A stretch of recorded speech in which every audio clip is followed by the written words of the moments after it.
ہمارے نبی صلی اللہ علیہ وسلم کا بچپن۔ مکہ کا رواج تھا کہ لوگ بچوں کو دیہات بھیج دیتے، وہیں ان کی پرورش ہوتی۔ آپ صلی اللہ علیہ وسلم کی امی جان نے بھی آپ کو دیہات بھیج دیا۔ حضرت حلیمہ رضی اللہ عنہ نے آپ کی پرورش کی۔ حضرت حلیمہ رضی اللہ عنہ کے قبیلے کا نام بنی سعد تھا، اس لیے ان کو حلیمہ سعدیہ کہتے ہیں۔ وہ بہت نیک بیوی تھی۔ آپ صلی اللہ علیہ وسلم نے ان کا دودھ پیا، کھلی ہوا میں پلے بڑھے، خوب تندرست ہوئے، صاف ستھری بولی سیکھی۔ 2 سال بعد مکہ آئے۔ امی جان نے دیکھا تو بہت خوش ہوئیں۔ مکہ میں بیماری پھیلی ہوئی تھی، اس لیے امی جان نے حضرت حلیمہ رضی اللہ عنہ کے ساتھ آپ صلی اللہ علیہ وسلم کو پھر بھیج دیا۔ جو آپ صلی اللہ علیہ وسلم کی بھولی صورت دیکھتا، آپ کو پیار کرتا، آپ کی میٹھی باتیں سنتا، خوش ہوتا۔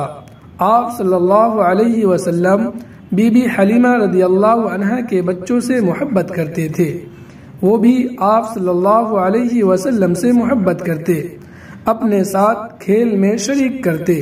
بکریاں چرانے جاتے تو آپ صلی اللہ علیہ وسلم کو اپنے ساتھ لے جاتے۔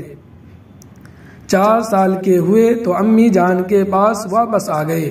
امی آپ صلی اللہ علیہ وسلم کو دیکھ کر بہت خوش ہوئیں، محبت سے پالنے لگی۔ 6 سال کے ہوئے تو آپ صلی اللہ علیہ وسلم کو لے کر میکے گئیں۔ راستے میں بیمار ہو کر چل بسیں۔ ماں باپ دونوں کا سایہ سر سے اٹھ گیا۔ ام ایمن آپ صلی اللہ علیہ وسلم کو دادا میاں کے پاس لائیں۔ دادا میاں کو بہت دکھ ہوا، کیا کرتے، مرنا جینا اللہ کے اختیار میں ہے، آئی ہوئی گھڑی کو کون ٹال سکتا ہے۔